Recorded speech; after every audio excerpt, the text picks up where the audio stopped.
ஒரு ஊரில் ஒரு வாத்தியார் இருந்தார்.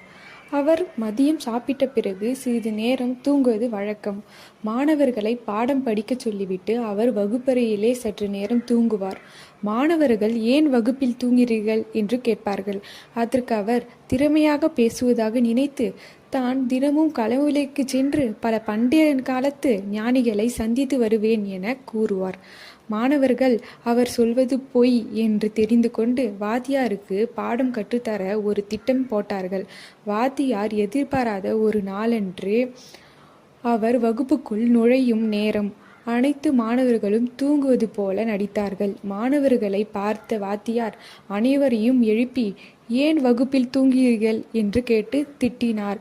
மாணவர்கள் அனைவரும் உங்களைப் போல நாங்களும் கனவுலகில் ஞானிகளை பார்க்க சென்று வந்ததாக கூறுகிறார்கள். வாத்தியார் முகத்தில் ஈடாடவில்லை. அதன் பின் தனது தவறினை உணர்ந்து மாணவர்களுக்கு பாடம் கற்பித்தார் வாத்தியார். இதிலிருந்து என்ன தெரியுது உங்களுக்கு? செய்கிற வேலையை சரியாக செய்யணும். இந்த வீடியோ பிடிச்சிருந்தா சப்ஸ்கிரைப் பண்ணுங்கள். அடுத்த கதையில் உங்களுக்கு